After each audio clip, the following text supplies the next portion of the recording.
There are many easy techniques to make money. కానీ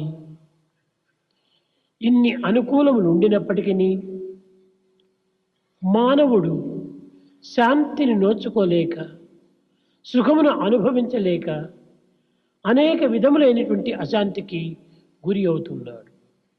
In spite of all conveniences, man has no peace, has no happiness, and is restless.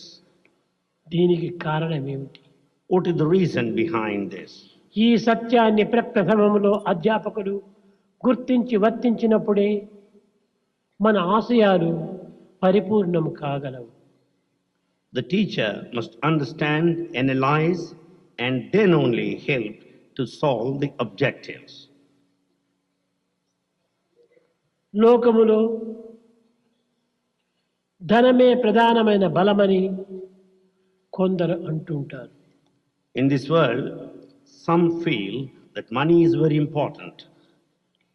విద్యాశక్తియే దీనికి ప్రధానమైన విలువ అని మరికొందరు అంటుంటారు. Some feel the value of education lies in this. మేధాశక్తి మానవునికి ప్రధానమైనటువంటి బలము అని మరికొందరు అంటుంటారు. Some also feel that is the power of intelligence as the aim of this education.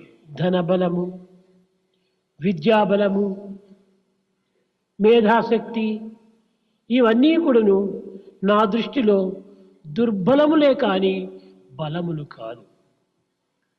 According to Swami, the power of wealth, the power of intelligence and education are signs of weakness and not of strength. గుణమే నిజమైన బలం. It's only the character that is the true strength. ఈ గుణముతో కూడినటువంటి యొక్క నడవడిక మానవులకు ఉన్నత స్థానమును అందించగలదు. Along with the character, it is only the behavior that will take man to exalted position. ఈనాటి మానవుడు ఇన్ని అనుకూలములు ఉండినప్పటికీ తగిన శాంతి భద్రతలను అందుకోలేకపోవటానికి కారణము మానవుని యొక్క దుర్నడతలే దీనికి మూల కారణం. In spite of all conveniences, there is no peace and security. The reason is the bad behavior of mankind. గుణముతో కూడినటువంటి నటన సరైనదిగా ఉండినప్పుడే మానవుడు శాంతిని సౌఖ్యమును అనుభవించడానికి ఎంతైనా అవకాశం ఉంటుంటుంది. There is wide scope to have peace and happiness if there is virtue and behavior.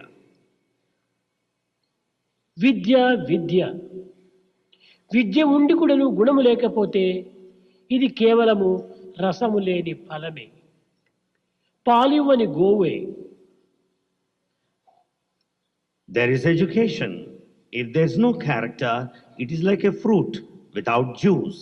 It is like a cow that doesn't yield milk. కానీ లోకములో విద్యావంతులు ఎంతమంది లేరు? There are lots of educated people in this world. మేధావులు ఎన్ని వేల మంది లేరు? There are thousands and thousands of intellectuals. తెలివితేటలు కలిగినటువంటి వారు లక్షలకు colour. There are lakhs and lakhs of intelligent people. ధనవంతుల లెక్కలేదు. Wealthy people are many. ఇన్ని ఉండి కూడాను మానవులకు సరి అయినటువంటి నడత, సరి అయినటువంటి గుణము ఈ రెండు లేకపోవటం చేతనే దేశము ఇన్ని విధములైనటువంటి యొక్క అవస్థలకు గురి కావలసి వచ్చింది. In spite of all this, since there is no proper behavior and character, the country is put to so much of suffering as we find today.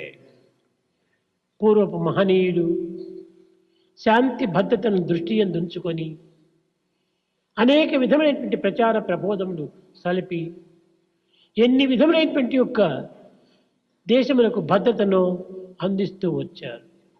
The ancient noble souls kept in view the peace and security in their mind and propagated accordingly. అట్టి మహనీయుల యొక్క నామములు ఈనాటికి కూడాను భారతీయుల యొక్క హృదయములో చెదరని చిత్రములుగా నిలిచిపోయినవి. The names of those noble souls or imprinted indelibly on the hearts of Bharatiyas. కారణమేమిటి? What is the reason? వారి యొక్క నడత, వారి యొక్క గుణములే ఈ విశ్వాసమునకు మూల కారణం. The main reason behind all that indelible impression is their virtue and their conduct. కనుకనే ఈనాటి అధ్యాపకులు ఆచరణ రూపమైన ప్రచార ప్రబోధములు సలిపినప్పుడే లోకములో, సమాజములో తగినటువంటి ఆదర్శాన్ని అందించిన వారవుతారు. Therefore, if a teacher takes to teaching only after practicing, he will be setting an ideal in this world. ఆచరణ రూపమైన ప్రచార ప్రబోధములు లేనప్పుడు మానవుడు వందలు కాదు జన్మములెత్తినప్పటికీ దీనిని ఎవ్వరు కూడాను ఏమాత్రం